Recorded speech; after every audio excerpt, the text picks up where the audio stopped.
Needlepoint, the record collector podcast with Paul Lester and Daryl Easlea. Hi, I'm Paul Lester, editor of Record Collector, Britain's oldest, longest enduring music monthly.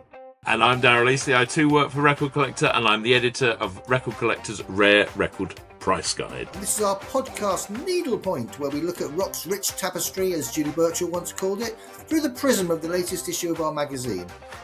And we call it Needlepoint because in some ways we're putting the needle to the record. Side one is we look at the cover feature of our marvellous new issue and unpack that, if you will. And then side two, some other tracks, and possibly sometimes we even lob in the bonus EP, first 1,000 copies only. So you mentioned the cover story there, Daryl, and it's a bit of a hefty one this month. A 20-page Record Store Day special, which includes an 8-page interview with none other than Robert Plant, arguably one of the foremost record collectors of our time. I couldn't agree more. A man with a real passion and love for what he collects. I love the fact that, there's a man in his mid-70s, retired rock god, out there playing beautiful music that he's finding and selecting and wants to share. Yeah, so that's the gist of the 20-pager, isn't it? It's a record, everything you need to know about Record Store Day, which celebrates its 20th anniversary next year. This is the run-up to it, and we really delve deep into the history of Record Store Day, how it came to be, why it came to be. We speak to the main players, many of whom were in America, so it's very much an America-led event. Which is now the premier day in the vinyl calendar. Some people are a bit iffy about Record Store Day. A bit, I don't know, say snobby. Is that the right word to use? I think it's a good time to unpick it and unpack it. And we've got great photos from record stores throughout the last 20 years and throughout Britain. We've got the pictures of the people that do the talking. They talk at length about it, and it's a great insight into all things vinyl. But yeah, what Daryl? Why do you think people are a bit funny about it to begin with? I mean, I think it's come back round again now. I think people really appreciate it. But we had a local record shop which sadly closed last year, but we used to take part in the Record Store Day every year. And I think the thing was that when it started, because it was American, there was a sort of, hey, Record Store Day, we have record shops and things like that. It seemed very alien to doing what we do. And then as it started to take hold, I think there was a feeling all the majors have got involved now, and it's not the same. And I think there was a peak time maybe before COVID where there did seem to be a huge amount of stuff coming out. And you had people saying, well, Record Shop Day, Record Store Day, every day should be Record Store Day. Why should I go in today? And things like that. However, from being there from 8 o'clock, in one shop for the past 15 years, it was just amazing to see the joy and, the happiness that's generated. It was almost like a day to show you're part of this club. The thing that really nails the appeal of vinyl to me is when I was briefly a teacher at BIM, the music college in South London. I was teaching a journalism course, and I happened to ask the 20 or 30 strong class of 19, 20, 21-year-olds, what would they rather spend £10 on? Would it be a month's subscription to Spotify or Apple Music, where you can get pretty much the whole history of rock music and all attendant genres and subgenres ever in history? Or would you like to buy one piece of vinyl? And I just presume they'd all say Spotify, without a doubt. Streaming, you get everything, at your disposal. They all, to a man and young woman, put their hand up and said, no, that tenner would be best spent on a solitary piece of vinyl. Incredible. So yeah, and I think that tells you all you need to know, I guess, about the allure of the black stuff. But I think that's exactly it. And the great thing in here is, you look at a lot of the people.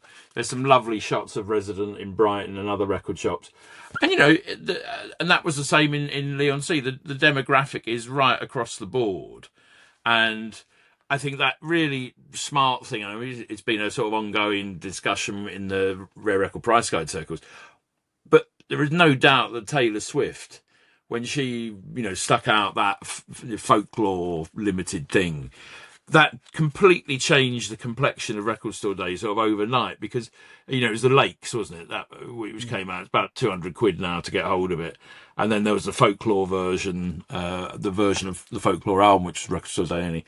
And suddenly, there were really young people in the shop. It wasn't just the cool 20-year-olds from BIM and likewise, and that's been quite splendid to see.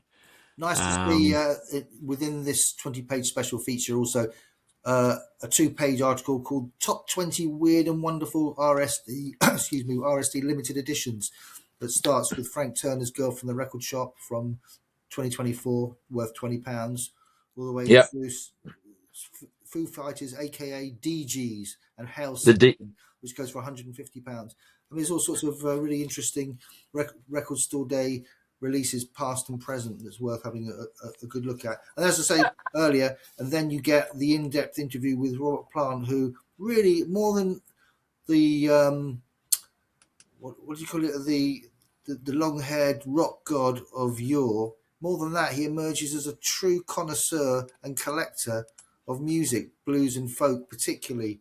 You've read so many interviews with Plant over the years about Alistair Crowley, of course, they're more Jimmy Page, but Crowley and the dark arts, and just being, bestriding the planet rock like a colossus. But actually, he seems much more comfortable as the sort of, where you were a bit funny about me using the word nerd,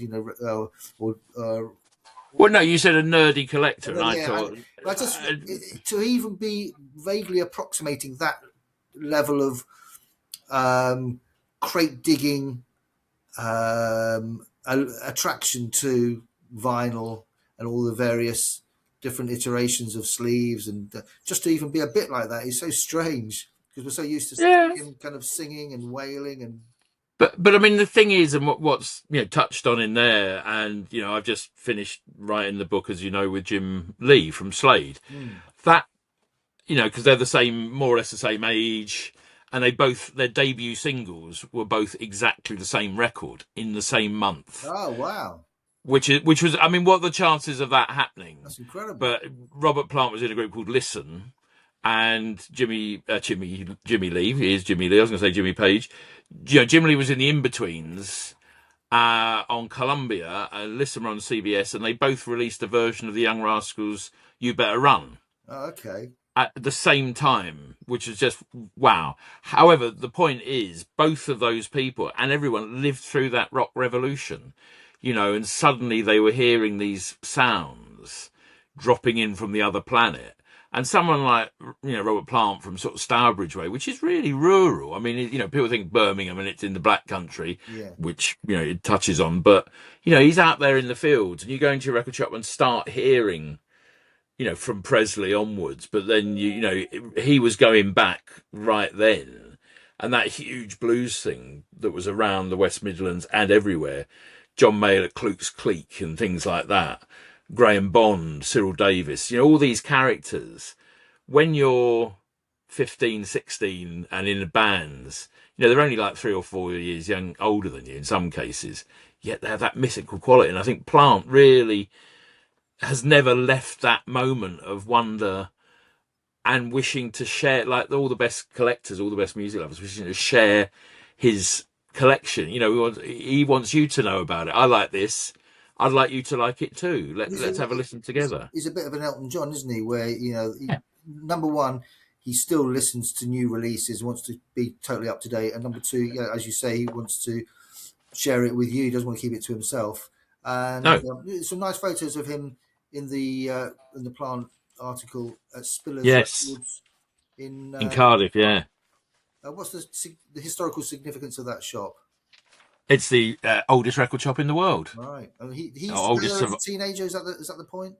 Yeah, no, that as well. Because again, when you're on that sort of Welsh borders where he was, Cardiff was like one of the meccas you went to.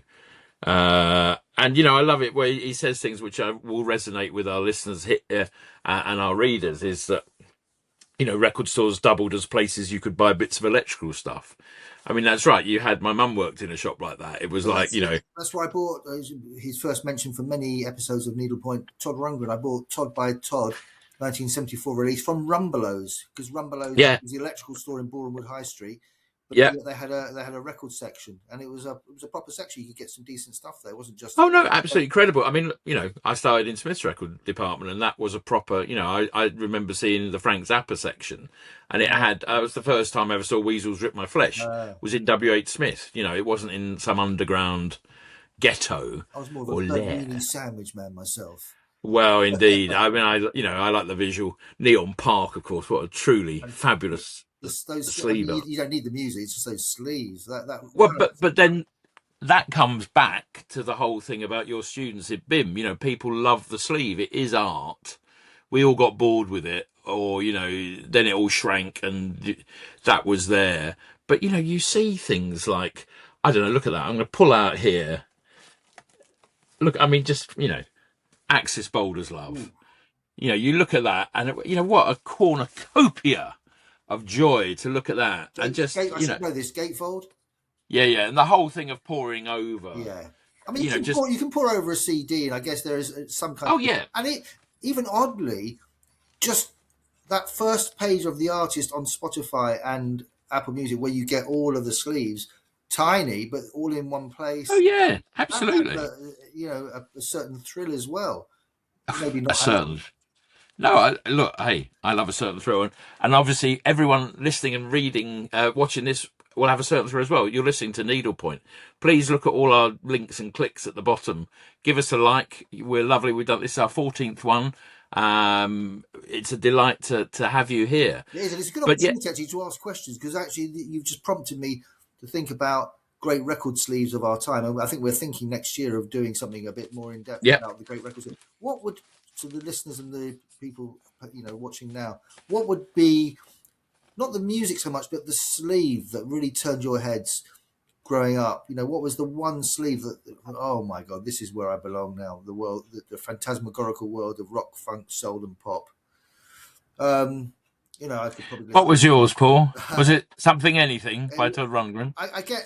Oddly, it was probably Todd by Todd, which is a weird thing to say about that sleeve, because it is obviously preceded by Wizard of True Star, which is a more striking sleeve. But Todd by Todd was mind blowing in the sense that it's just a bloke's face, close up, with all the imperfections. It's not beautified. It's not given any kind of. There's no lens smearing with green, whatever it is to create the sense of perfection. Even in that just simplicity and unadornedness, if there's such a word, there was something absolutely captivating about this young 25, 26-year-old. I just couldn't work out. He didn't look like a singer-songwriter. He looked like an Aphex Twin 20 years too early. He seems to be, you can almost tell that he's an electronicized, and that he has a pathway to that via his music.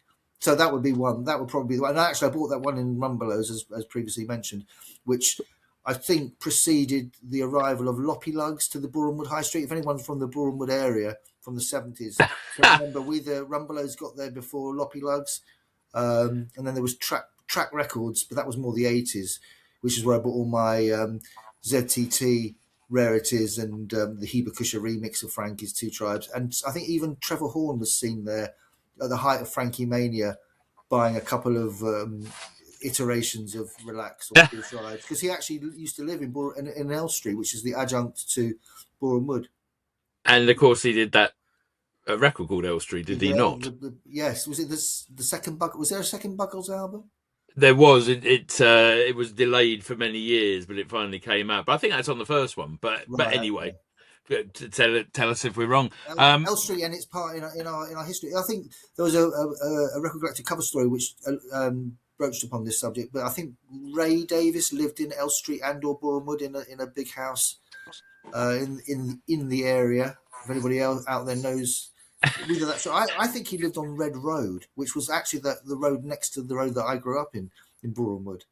Which should be something, wouldn't it? Niche podcasting at its absolute peak, broadcasting to you, to the environs of Boreham Wood and Easlea. We should talk about other stuff in the magazine. There's But great. just before you go, that record shop, was yeah. that in Confessions of a Pop Performer? They go up a high street That's and what there that's is called, yeah. is it That's a called on the fabulous record shop? It's, And it's, obviously it's the high street that you see in the double deckers with him from yes, Aswad, Warrior Charge, and it's the high street you see on the buses, and it's the high yes, street you see it probably in the Carry On as well. I think Carry On will have made a visit there because Elstree Studios was there, so yeah, it would be a yeah. convenient With place. what I love about and Carl, what was the band's name in Confessions of a Pop Performer? Peter Cleal was in it, who'd been in Please Sir. Oh, that's Asquith, right. I think, was on drums. The 32-year-old, 14-year-olds from Please Yes, Sir. that's right. They had an album on. Well, no, the soundtrack album was on Polydor, if I remember rightly, Right. and their band's name was something like. Oh, I'll have to look it up while we do it. But the thing I remember in that film, I've seen it 1,000 times on DVD. No, but they obviously they'd done Island Records had done some sort of deal, and the record shop window is dressed fully with Island Records, and I think okay. like Roxy Music, Country Life, or Sirens in there, and I think there might be an Eno record. It's of that time. I think obviously I didn't. Well, I was going to say care about another vinyl-related TV revelation is that in 68 it must have been, might have been 67. Patrick McGowan goes into a record shop, and he'd just been on the high street in I think it was The Girl Who Was Deaf, where he'd had his shoes cleaned outside a women's fashion emporium. Anyway, he goes into a record store and he goes into a booth, and I wonder if, and it would have been, I guess, in Elstree Studios that was set up, but I wonder if it might have been inside an actual records shop. Well, could be. You know, that is amazing. A rich seam. I mean, record shops of the past. You know, you want to get people dewy-eyed, yeah, and because it was where where dreams were born, and it was I've said this many times. The record shop staff were your conduit, if you will, yes, to the music industry. It was like. Say when I worked for Virgin briefly, people thought, Mike Oldfield was in the basement pressing his records, or Branson was out there, which of course at one point he probably was, but he certainly wasn't by the 80s and 90s. So, I mean, I think there is that thing, you are enabling people to realise their dreams. Well, I waxed lyrical in my editor's letter, actually, in this issue about that. I mean, record shops are palaces, churches. I mean, there is a absolutely hallowed aura, and I name checked some of the ones from Boreham Wood and Envy. Boreham Wood. Burnt Oak, Sounds Around, Loppy Lugs, I think was in Edgware, Track, Boreham Wood, Licorice Pizza. That might have been another Boreham Wood. There's a fairly famous one, actually, Saiga Records, which is a real crate digging mini palace where there was just box after box, and Stephen Saiga, the aforementioned, would allow you to spend hours rifling through. You get some great stuff in there.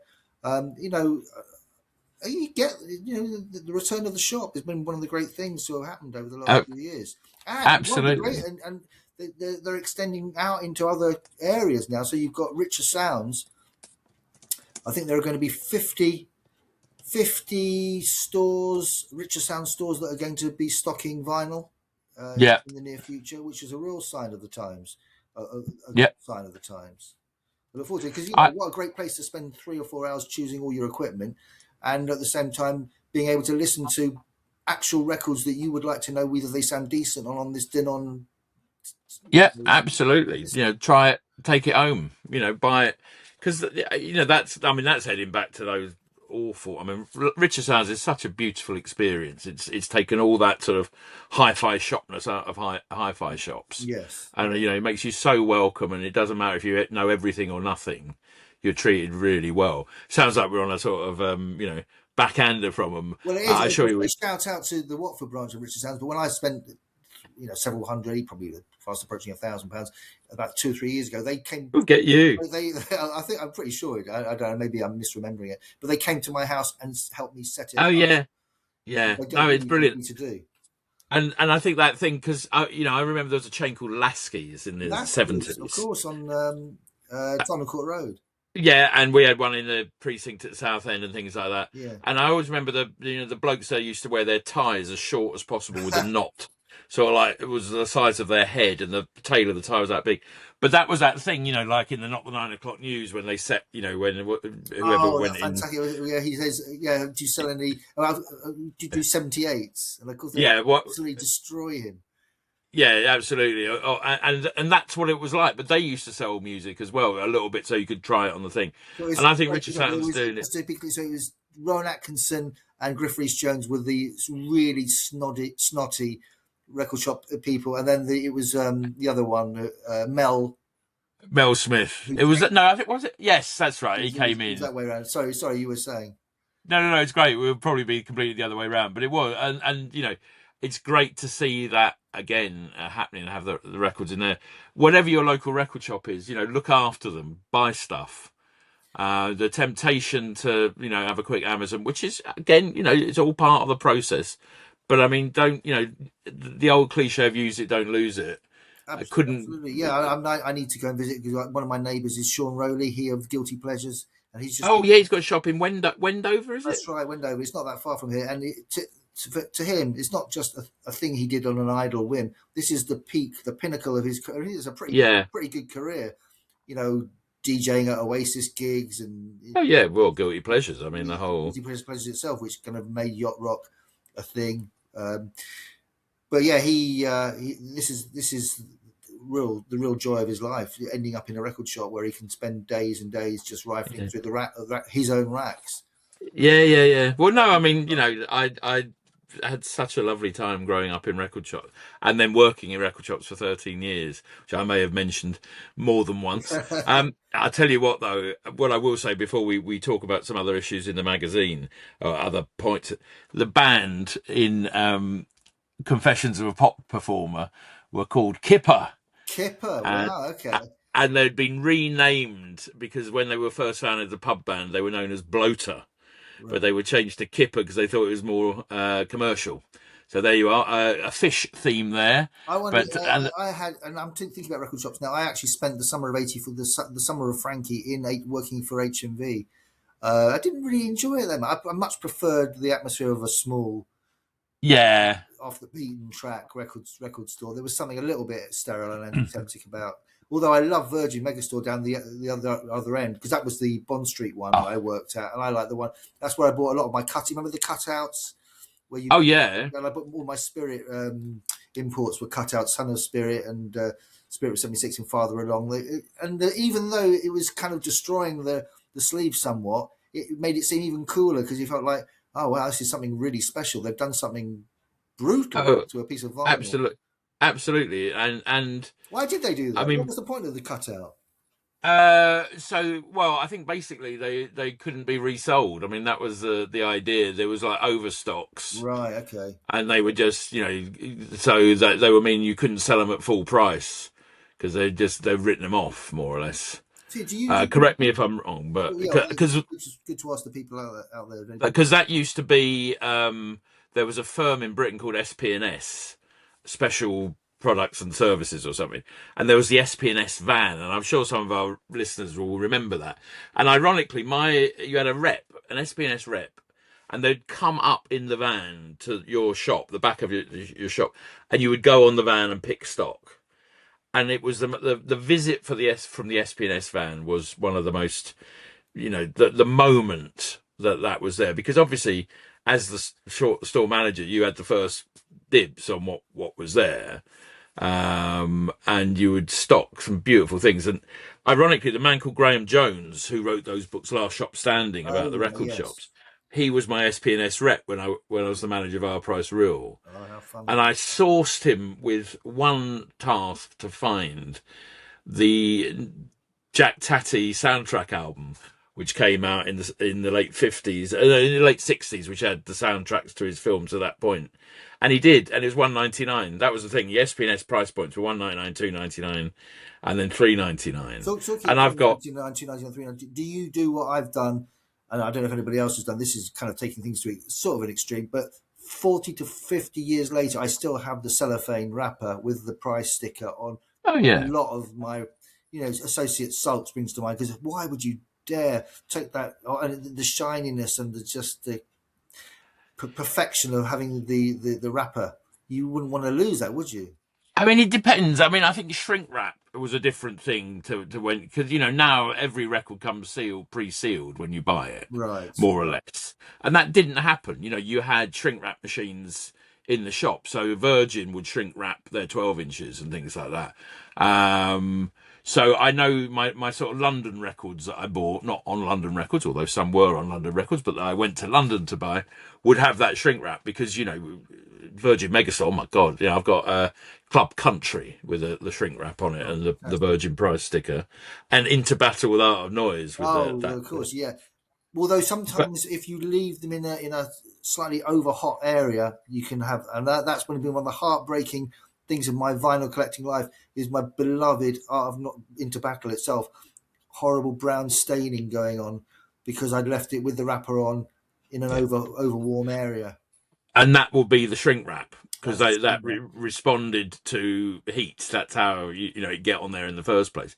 So yeah, I mean, a salutary tale. I mean, the shrink wrap today is much better, but the machines were amazing. There was this huge sort of industrial slab thing that you just put the record on and seal it round. And I like the fact that it preserves in aspect the actual price. It's like a historical moment in time that you've captured. $2.99, $3.99. I don't think they. Definitely. They were always around that amount. I'm trying to. I've put my hand on one here where I don't disappear off the camera for a while, but I've got loads. And then what I would also do, and here's the thing, the rise of the hype sticker, the marketing sticker, as we like to call it here. I always take. What do you do with your hype stickers? If you unpack it to look at it, because obviously you have the issue with shrink wrap. If you've got a gatefold. I mean, I know a lot of our listeners and readers will keep things pristine and maybe not even open that. But, the joy of a gatefold is getting in there and having a good old look at it and see what's happening. Well, one of the, because we have a collector 3-page feature every issue, and one of the collectors from 2 or 3 years ago, I remember very memorably, it was Roger. He was a Kiss collector, and he used to do this because I actually know him. As well as reading about him in the magazine, but he used to buy 2 versions of everything Kiss related: the version that you could touch and play with, and the version that would be the keeper, untouched by human hand. Yeah. Well, yeah, that's right. I mean, some people. I've got a mate who just rips off the hype stick and throws it away. He said, "That's not music. That's marketing."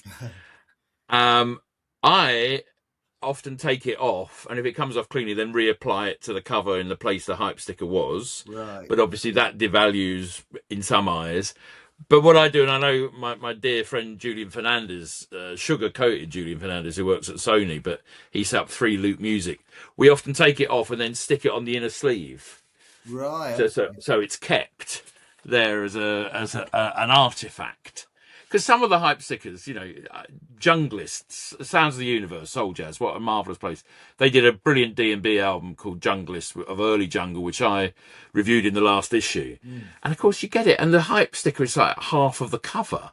And it's like it's like a work of art in itself.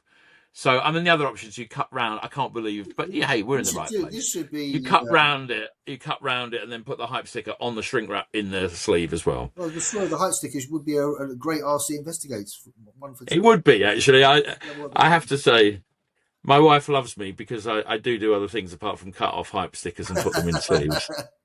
Just not many. I just want one more point of order before we go. I'm not bloody leaving without finishing about Confessions of a Pop Performer. Oh, go. The album on Polydor with Bugatti and Muska wrote the theme song, and Ed Welsh, who was Spike Milligan's musical director, he's around on the album as well.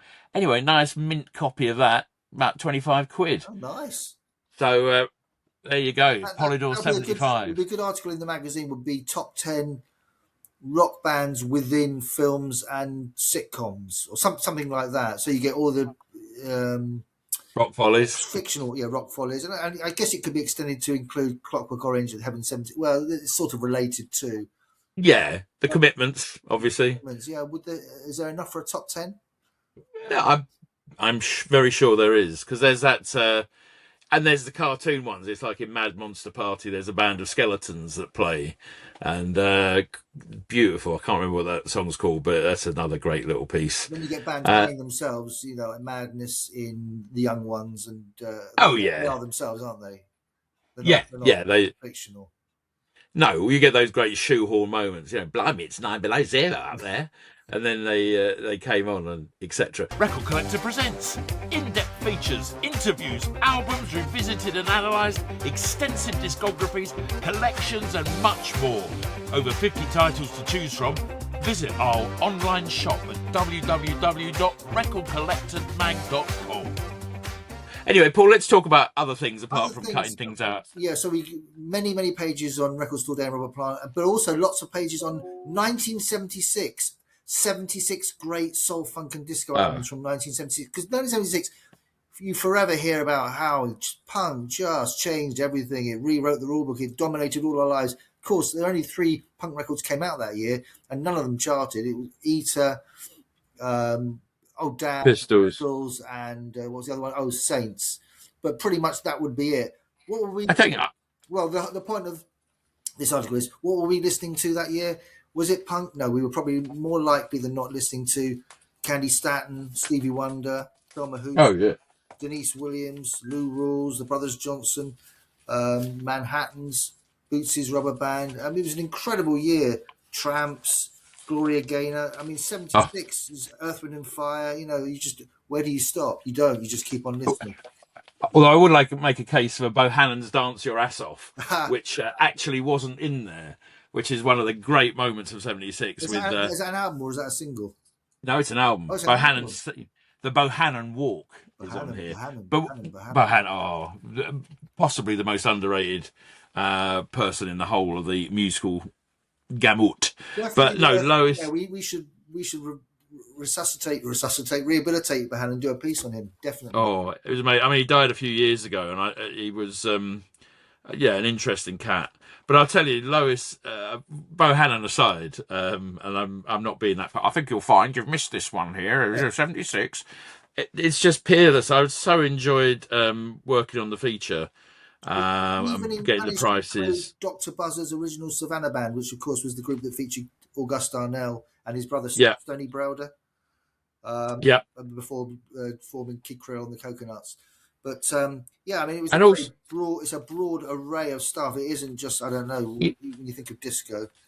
I mean, lest we forget, and it's interesting because my mate was round earlier, and he flicked through the magazine, and he just went into sort of reverie about Car Wash. Car Wash was such a huge record in its day. It was. The double album or the single album version, and it sort of got usurped by Saturday Night Fever. A couple of years later, that became the go-to disco double, if you like. But that beforehand, I mean, that was everywhere. Well, I tend to think of not that track so much, but Love Don't Live Here Anymore. But even more than that, Wish on a Star. I think of that before and after. It's one of those before and after records, because that, to me, when it came out 77, that sounds so far beyond 60s soul. It just sounds like an absolutely revolutionary record, along with Denise Williams' Free, which I think was also 77, but also Loving You by Minnie Riperton. I think of those 3 as almost reinventing black or soul, whatever you want to call it, and it takes it to an ethereal, more like the Cocteau Twins. It's not soul. Yeah. Well, I mean, I think they're all very, very classy records, and all with incredible people working on them. Obviously, Stevie Wonder on Loving You, and Maurice on Nisi. I love the auteurish kind of behind the scenes. And Norman Whitfield with Rose Royce. I mean, and I think Whitfield, is always a curious character, because I don't think he gets the praise he deserves. I think that shift in the Temptations, made the Temptations career. That's why people still love the Temptations today, because of that. Records like Cloud 9 were enormous at the time. Ball of Confusion, let alone Papa was a Rolling Stone and things, but what he brought there. But I think, working with Rose Royce on Car Wash, I Want to Get Next to You. I mean, that's a beautiful ballad. But as you say, those two, Wishing on a Star and Love Don't Live Here are And just actually, and probably Angel in the Sky as well, which is a sort of almost a rewrite of Love Done of Wishing yeah. on a Star, but still absolutely breathtakingly beautiful. The chord changes and the arrangement. Oh my god! Well, there was something. I mean, I think Wishing on a Star. You know, the loneliness of the mirror ball. You know, looking at the disco ceiling when you've been dumped. Well, it is. It's Uh, almost like a precursor to, without wishing to sound too far fetched. There's a club and you want to go, and you go home and you cry and you want to die, or whatever the lyrics are from. It's or was it the Pet Shop Boys talked about the loneliness at the heart of of Clubland or something like that, yeah, yeah, yeah. where people were starting to identify that actually discos and clubs weren't just sites for pleasure and dancing. They were places that you could feel very lonely and sad. Oh, definitely, and certainly at that point. I mean, I think rave and ecstasy changed everything there, and then Big Beat and Britpop brought lager back in as a sort of going out wasn't getting off with someone. Whereas I think in the 70s there was definitely that thing, or the school disco. It was like, and you top the night off by going out with a girl or something or whatever. Whereas I think rave changed all that because it didn't matter, and I think that continued to this day. Well, that's why you and I like Chic so much, because they tap into the sort of the art of melancholy.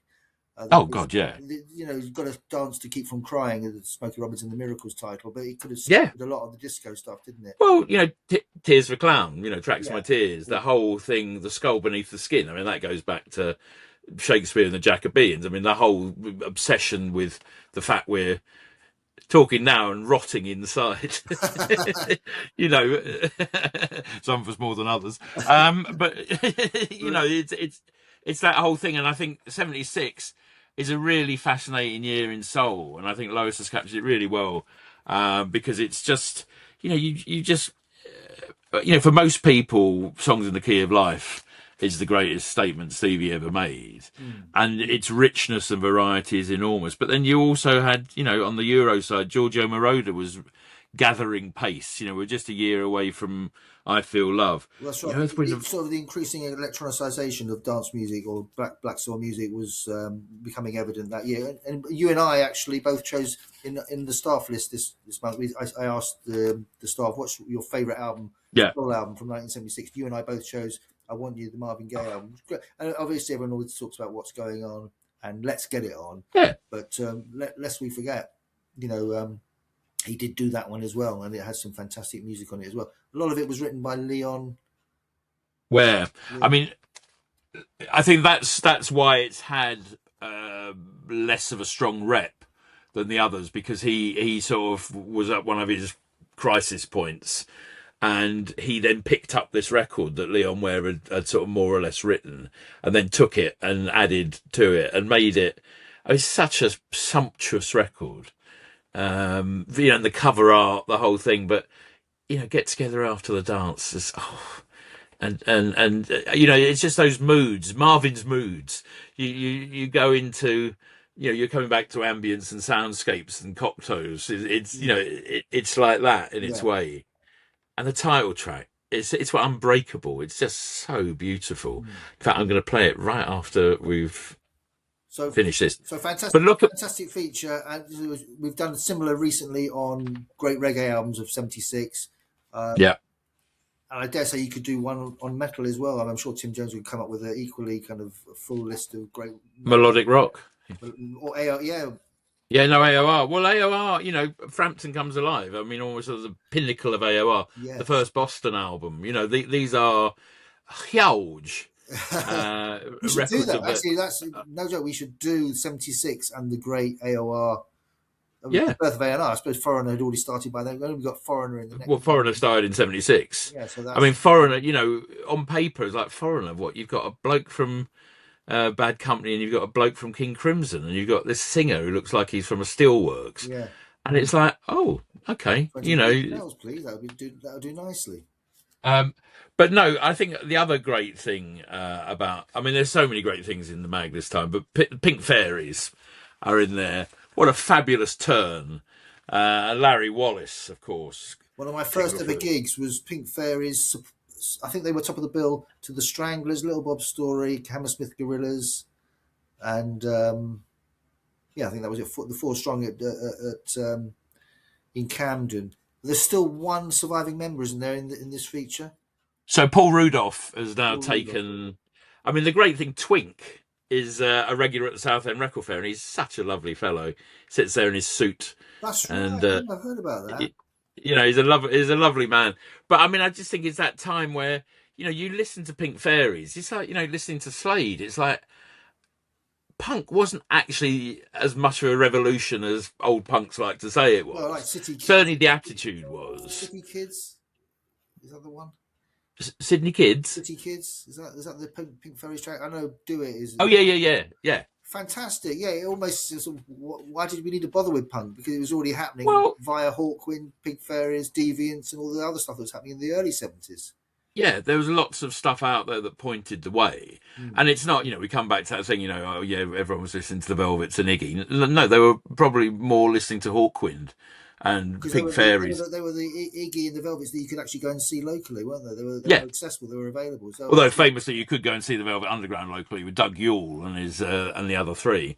But I was thinking about Doug Yule this morning, actually, because that's right. I'm writing a piece on Zappa for Stevie Chick. We're doing a wonderful one shot, and I'm doing sort of Zappa 73, 75 when he became, which I'm going to put in the feature. So I'll give you Bernard Manning fronting the Mahavishnu Orchestra, which is that smutty. Is Roxy and Elsewhere in that little phase? Yeah. I mean, it's just amazing. That was one of the ones I bought as a kid. After the Golden Rung, I actually did venture beyond it a little bit with a bit of Roxy and Elsewhere. But it's like a quiz, it's like a sort of quiz show set to the most bizarre time signatures you ever heard. But I mean, Zappa was as influential at that point, had been, and then he went that way, and he sort of, he became a very acquired taste.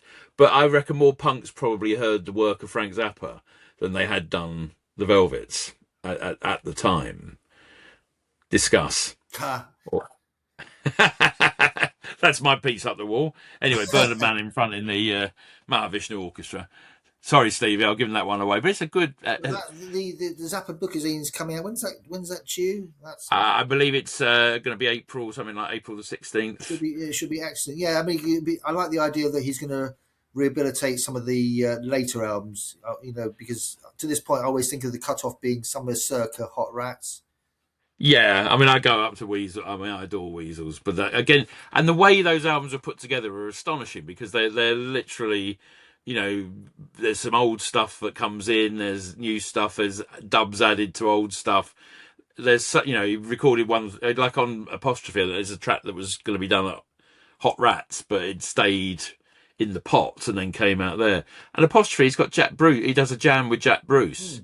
And it's incredible. And it's almost like if he'd just done that and then not sung songs about trying to, don't eat yellow snow and stuff like that, I think he would have got a lot more respect in a way today. I like the thing that they used to say about him also, that if he hadn't been so kind of perversely kind of inclined to sabotage the melody or the chord change, he could have been a monstrously successful pop songwriter.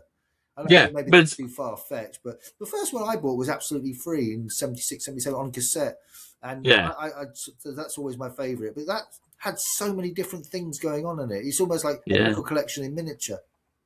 Mine was, and we come back to record shops. We had a shop in Southend called Kelly's Records, which had a hi-fi shop upstairs. And then you went down the staircase and there was the record department. Proper, nice, thick shag pile carpet. And I think there was carpet on the walls as well. And I saw the one-size-fits-all sleeve with the sofa on it and the hand and everything. And I was just absolutely enchanted. I had to hear what that sounded like, again, when we're coming back to sleeves and the importance of a sleeve and music. You almost associate his golden age with the golden age of his sleeves, and then when the sleeves stop being as good, then the music stops being as good. I wonder if the two are somehow connected. Well, I'm sure that'll be addressed in the issue. I mean, however, having that on cassette was reminding me that they're bringing back the Ghetto Blaster. There's a company out there. I don't know. There's of course they are. Yeah, what's the thing where they offer up to people out there in I'm waffling mad. Hello, dear. We're We're doing a podcast, you know. Well, this is It's where nearly tea time. you pay 50 or 100. But anyway, you can start buying them in the summer. They're Well, offering them up as prototypes or whatever it is in March. there's my little ghetto blaster I have. Yeah, it's like that. But like remember the proper big chunky ones from 80, Of course I do. Yeah, really. This was like an all I can afford Essex one. Well, these have got this thing you can play cassettes on them, CDs, and you can stream as well. They're really good. Look at that! I got a TDK D90 in there. I think it's one of my interviews in the days when we used to do them all on here. I wish I'd kept all my interviews on cassette. I've got so. I've kept some. I gave some to Barney at Rock's Back Pages. I think Nile Rodgers is up there, and the Dave Gilmour's 2002 one I did for Record Collectors up there. Well, I've got Jagger and Keith, all sorts going back to the sort of the 80s. Just incredible array. It actually looks like I had a half decent career, and I did some fairly good stuff with fairly prominent human beings. The one I would have really wished I'd kept actually will be the few that I did an article for Rock CD magazine, no longer with us, but on the 5 great rock writers, because I've always been as fanatical about the rock writer as I have the rock music. I interviewed Judy Burchill, Tony Parsons, Nick Kent, Charlie Murray, and Paul Morley. And that, that to people like me, there's not that many actually that are as funny about it as I am. That is like doing Hendrix, Dylan, Joni, Beefheart, and Rotten. I mean, they are the 5 big boys, and I had them all on tape. I wish I kept those cassettes. Really annoying. The lost cassettes of Paul Lester. That'd be that's the title of my book. A compilation. Now, so there we are. We haven't even mentioned Celtic Frost. We haven't mentioned Celtic Frost, which is a beautiful piece written in the inimitable style of Joel McIver. Funny thing about Joel McIver, I found I think I already knew this, but I had it confirmed yesterday by Tim Jones, our news editor. Joel McIver, his 2 favourite types of music is death metal and boy bands. I mean, I know I like somebody out there. I like Benny Osmond and I like Square Pusher, but that's pretty good. Tim might have been joking about the boy bands. No, apparently he really loves the boy band. Oh, he does. No, Joel's got a very broad taste. Yes. But what I've always loved about Joel is because we worked together at Record Collector back in the early noughties, is that he writes really well about death metal, and I mean, I listen to it, and the great thing about music, it's not for me. There's plenty. You have all that lot, and I'll have me Anita Baker, and that's a marvelous world. It's nice to get out there. I mean, oh no, absolutely. And as I've said to you before, I love everything about that sort of metal, apart from the music. I think the people are phenomenal. Yeah. I love the artwork. I love the stories, but I think I said exactly the same thing on the last podcast, so do forgive me for being an old bore. Every podcast until it's the point gets made. What? What you just said.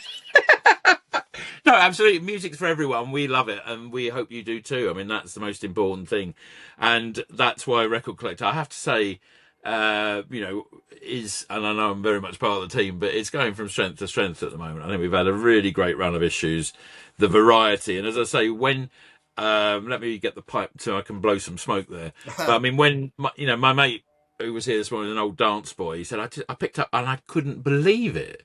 Because I think people still have an idea it's an A5 magazine with pictures of Don Everly on the cover, and there's a place for that, of course. It's quite different, isn't it? I mean, and people are always amazed when I say one of the great things that we can claim is that we are Britain's oldest music magazine, monthly music magazine. We're going since '79. Some of the other titles didn't start till the 80s or even the 90s, but we've got a good old history. But yeah, we are quite a different animal to the one that we were back in the 70s, 80s, and 90s. We look quite different.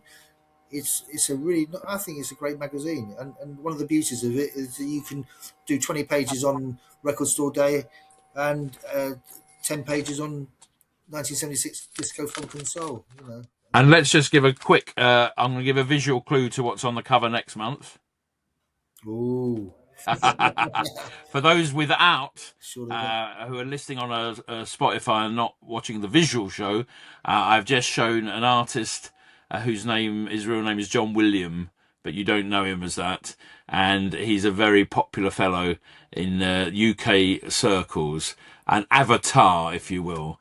So I still maintain the best thing he ever did was Confessions of a Pop Group from 1988.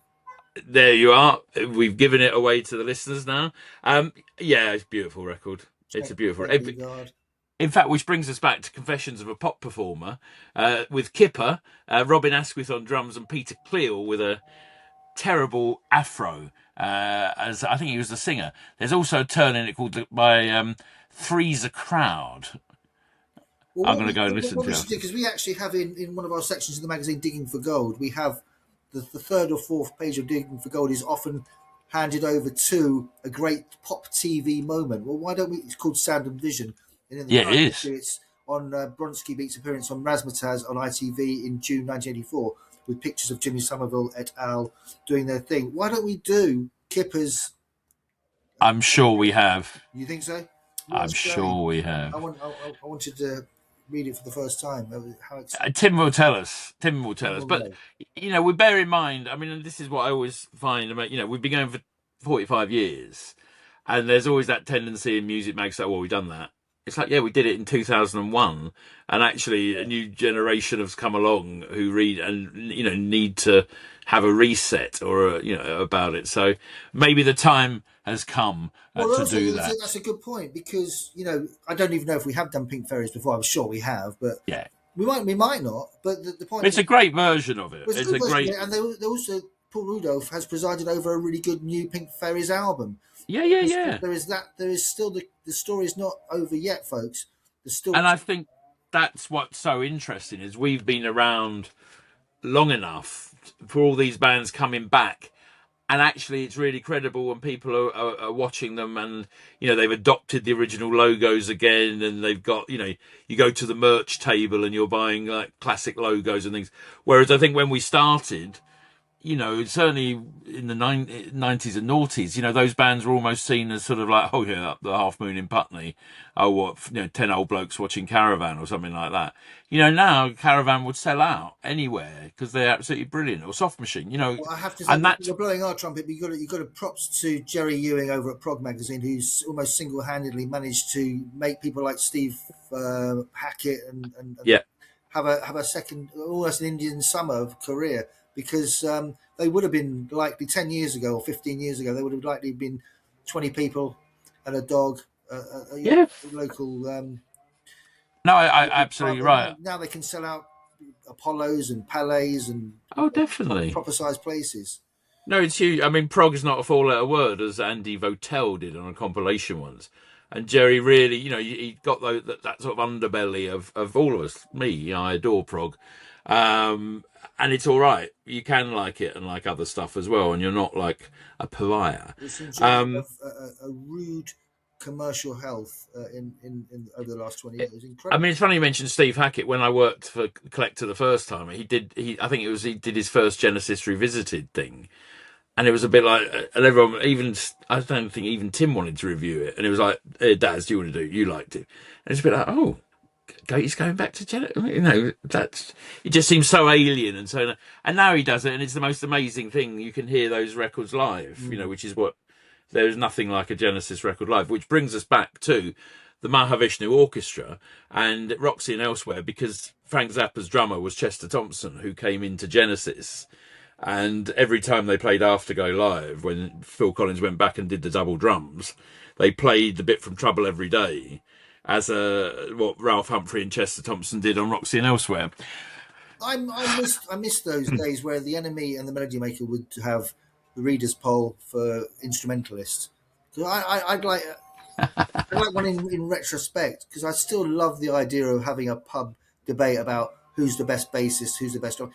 Who are the set of musicians? Was it Yes? Was it Mahavishnu? I mean, I would stake a claim for Todd Rundgren's Utopia, the first album. Yeah. For the playing on that, but would it be Funkadelic or would it be Earth, Wind and Fire?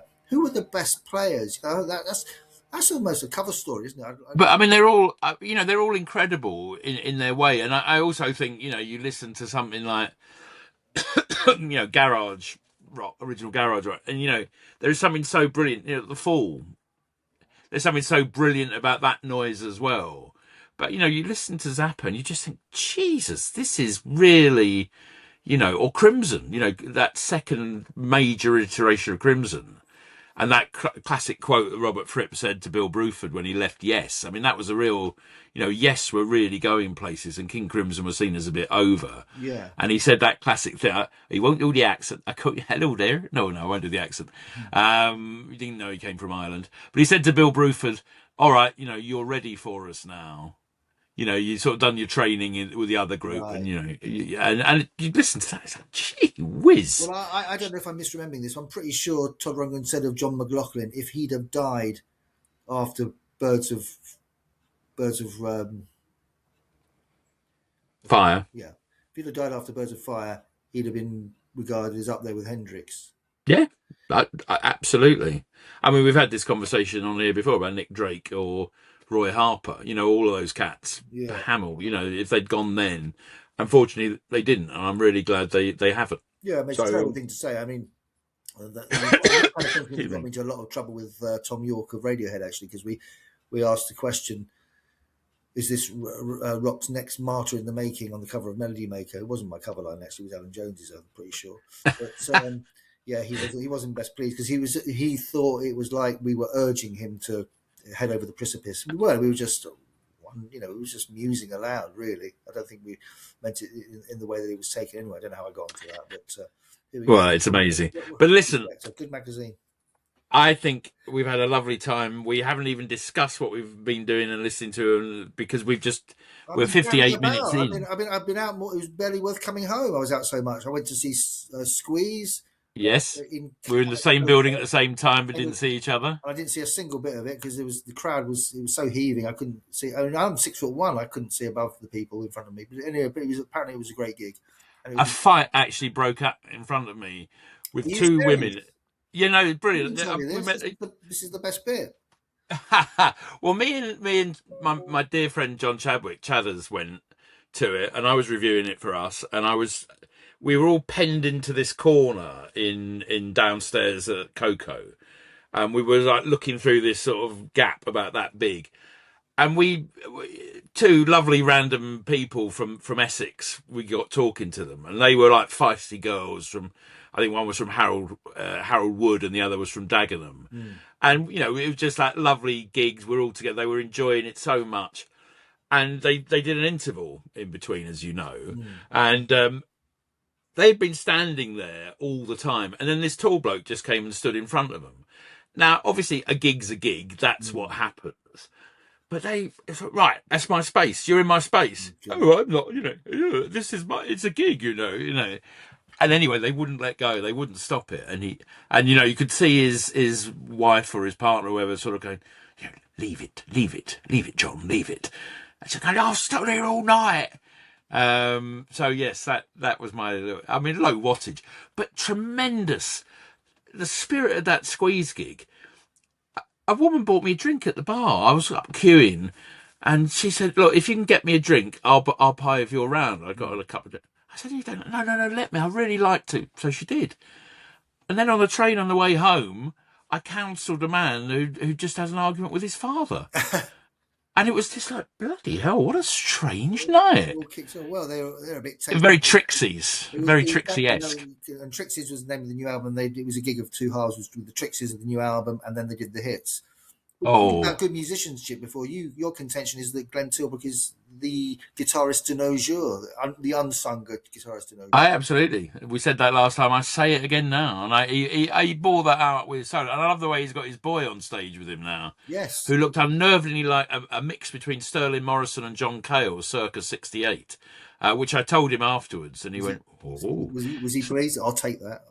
Yeah. I mean, I didn't, if I'd said, mate, you look like a cross between, I don't know, Leslie West and Fred West, that wouldn't go down so well. But I mean, it was the right two to choose. Well, that was on the Wednesday, and then within 2 days, I was back out again, and this time went to see Fatback Band with legions of XR3i driving, Farron-Gabici wearing.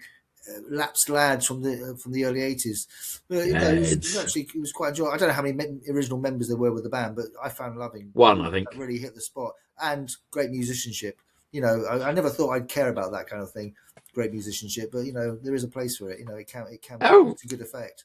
Oh, he can really play his instrument. That was always a line of defence for groups I hated in the 80s. Yes. Usually when I just played something by the Fall and I go, oh, exactly. no. I never cared about music. I just wanted the finished product to be good. Frankie didn't play on those records. It was the Blockheads. So, still great when you buy it, you take it home, you put it on in your bedroom. It sounds amazing. I don't care who played it. But now I'm coming back round to maybe there is some merit in being able to play. That's called working with a record collector, Paul. The detail is everything, maybe. I've been affected by that. I guess we've probably come to that as a convenient. We really have. We've had such a lovely time. We'll be back next month. Thank you, as always, for listening, for watching. Do give us a like and subscribe. Tell your friends. I love the fact we're building a little bit of a community online. Don't hesitate to leave a comment and we'll get back to you. So I will say my name is Daryl Easlea. Thank you so very much for listening in, and goodbye. And I'd like to say thank you very much. I'd like to echo those sentiments. It's been great talking to you, and hopefully we'll see you again in 4 weeks.